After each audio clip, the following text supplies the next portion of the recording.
आज हम बात करेंगे इंट्रोडक्शन टू बायोलॉजी के बारे में। ठीक है जी। अब जैसा कि आपको पता है कि बायोलॉजी जो है हमारे पास क्या है, ये साइंस की एक ब्रांच है। ठीक है जी। और इसमें हम क्या करते हैं, स्टडी करते हैं किस चीज को, लाइफ को। सो बायोलॉजी का जो वर्ड है, ये लफ्ज बायोलॉजी जो है, ये दो अल्फाज से मिलके बना है। बायोलॉजी किसे कहते हैं? बायो कहते हैं लाइफ को, जिंदगी को। ठीक है जी।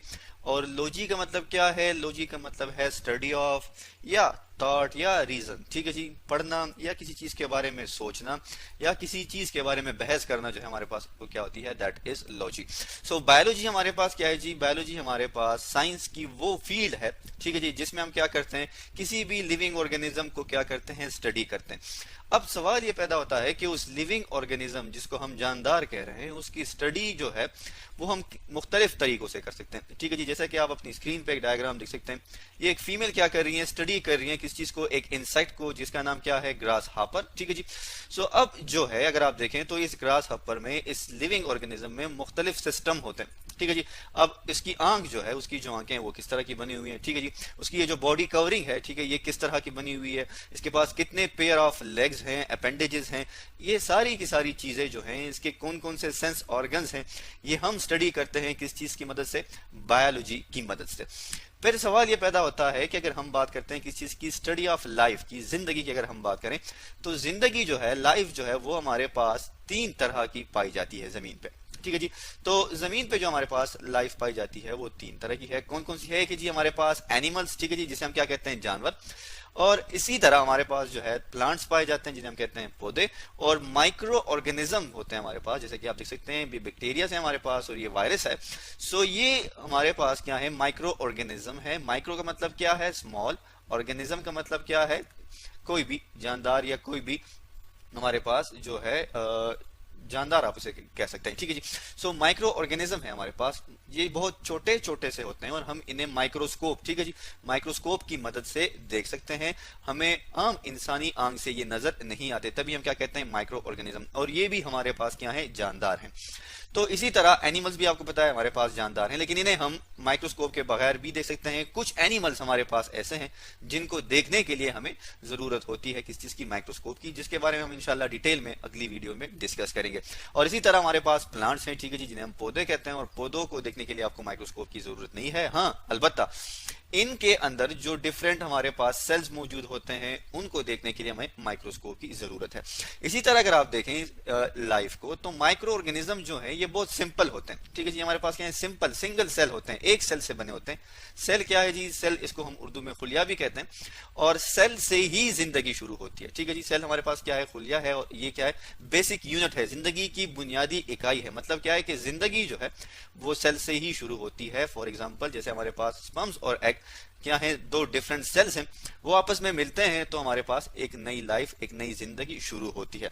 तो इनकी जो सेल्स हैं हमारे पास, एनिमल्स के सेल हो गए या ये प्लांट सेल्स जो हैं, ये हम माइक्रोस्कोप की मदद से देखते हैं। और ये हमारे पास एनिमल और प्लांट्स क्या है, ये कम्प्लेक्स स्ट्रक्चर है। इनमें हमारे पास डिफरेंट सिस्टम मौजूद है, जैसे रिस्पायरेटरी सिस्टम है, ठीक है जी। और इनमें हमारे पास रिस्पायरेशन किससे होती है, स्टोमेटा से होती है, आपको पता है। और इनमें हमारे पास लंग से होती है। तो ये मुख्तलिफ सिस्टम हमारे पास सेल से मिलकर बने, और उन सेल की स्टडी के लिए हम क्या करते हैं, माइक्रोस्कोप को यूज कर सकते हैं।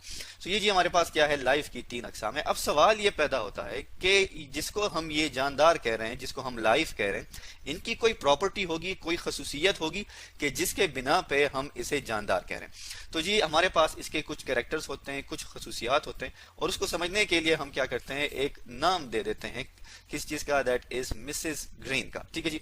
मिसेस ग्रीन हमारे पास क्या है जी, ये एक लेडी है, आप देख सकते हैं, एक जानदार है, एक फीमेल है, जो कि आपको अपनी स्क्रीन पे नजर आ रही है। अब हाँ, सवाल ये पैदा होता है कि हम क्यों कह रहे हैं मिसेस ग्रीन के बारे में, हम क्यों डिस्कस कर रहे हैं। ठीक है जी। तो ये हमने एक सॉर्ट ऑफ अपनी आसानी के लिए एक फॉर्मूला सा बना लिया है कि एक लिविंग ऑर्गेनिज्म में अगर हम शुरू करें, इसमें आप देख सकते हैं हमारे पास क्या है, अल्फाबेटिक वर्ड्स हैं। तो इन अल्फाबेटिक वर्ड से हम लिविंग ऑर्गेनिज्म के कैरेक्टरिस्टिक्स को समझेंगे। मिसेस ग्रीन जी शुरू होता है एम से। एम का मतलब क्या है, मूव। अब हमारे पास जितने भी जानदार हैं वो मूव करेंगे। ठीक है जी। सेकंड थिंग क्या है, रिस्पायरेशन। रिस्पायरेशन आपको पता है कि क्या है, ब्रीथिंग, सांस का लेना। ठीक है जी। तीसरी जो हमारे पास इसमें अल्फाबेटिक है वो है एस, ठीक है जी। तीसरा जो अल्फाबेट है हमारे पास वो एस है, और एस का मतलब क्या है, सेंसेस के। हमारे पास इसमें सेंसेस होते हैं, ठीक है जी। एक लिविंग ऑर्गेनिज्म में सेंस पाए जाते हैं, ठीक है जी। सेंस का मतलब क्या है, जैसे अगर आपको कोई चीज हाथ लगाए तो आपको महसूस होता है, या आपको किसी चीज की खुशबू आती है, सो दैट इज हमारे क्या, हमारे पास सेंसेस हैं।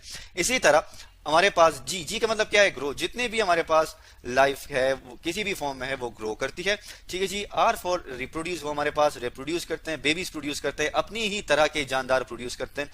और उसके बाद ई मींस एक्सक्रीट, वो एक्सक्रीशन करते हैं कि जितनी खुराक वो लेते हैं, ठीक है जी, जितनी nutrition, N for nutrition food, जितनी खुराक वो लेते हैं, जितनी उनको चाहिए वो उसको इस्तेमाल कर लेते हैं, और जो उनको नहीं चाहिए वो एक्सक्रीट या एक्सक्रीशन के थ्रू उसको क्या कर देते हैं, अपने बॉडी से रिमूव कर देते हैं। तो ये हमारे पास खसूसियत है, किस चीज की, कैरेक्टरिस्टिक्स हैं किसी भी लिविंग ऑर्गेनिज्म की, और ये हमें कौन बताती है जी, ये हमें बायोलॉजी बताती है। तो हम ये कहते हैं कि बायोलॉजी की मदद से हम क्या कर सकते हैं, जैसे कि अब आपको पता है कि हमारे पास ये क्या है, इसमें मौजूद होते हैं माइक्रो ऑर्गेनिजम्स, ठीक है जी। लाइफ की एक फॉर्म है, और ये माइक्रो ऑर्गेनिज्म हम में, प्लांट्स में, एनिमल्स में क्या करते हैं, बीमारियां कॉज करती हैं। तो बायोलॉजी की वजह से हम क्या कर सकते हैं, अपने हेल्थ की जितनी भी हमारे पास प्रॉपर्टीज हैं उसको हम इंप्रूव कर सकते हैं, उसका जो मयार है वो बुलंद कर सकते हैं, हम दवाइयां बना सकते हैं, मेडिसिन बना सकते हैं। इसी तरह जो है हमारे पास फूड, अब प्लांट्स जो है, प्लांट्स की स्टडी के बाद ही हमें पता चला कि कौन से प्लांट्स जो है हमारे पास वो फायदेमंद हैं और किन्हें हम खा सकते हैं। इस तरह कुछ एनिमल्स भी हैं हमारे पास जिन्हें हम क्या करते हैं, कंज्यूम करते हैं, खा सकते हैं, ठीक है। जैसे कि बकरी हो गई, ठीक है जी, गाय वगैरह, हम इसको कंज्यूम कर सकते हैं। और तीसरा ये है कि किस तरह हम अपने इन्वायरमेंट को कंट्रोल कर सकते हैं। जैसे ये प्लांट आपको पता है ये क्या करता है, रिस्पायरेशन, ट्रांसपायरेशन वगैरह इस तरह की प्रॉपर्टी करता है, जिससे हमारे इन्वायरमेंट में क्या होता है, कूलिंग इफेक्ट होता है। आप देखते हैं कि कभी कभी जो आपकी हवा होती है वो गर्म हो जाती है, लेकिन जब बारिश होती है या अब आपके पास जहां पर पौधे ज्यादा होते हैं वहां पर आपका जो इन्वायरमेंट है, आपके जो इन्वायरमेंट का टेम्परेचर है वो क्या होता है, वो कम होता है। किसकी वजह से, इन प्लांट्स की वजह से। तो ये हमें किसने बताया, ये हमें बताया बायोलॉजी में। तो ये सारी चीजें हमें कौन बताती है, बायोलॉजी बताती है, और बायोलॉजी के पढ़ने से ही हम इन चीजों को समझ सकते हैं। तो आज हमने पढ़ा इंट्रोडक्शन टू बायोलॉजी के बारे में।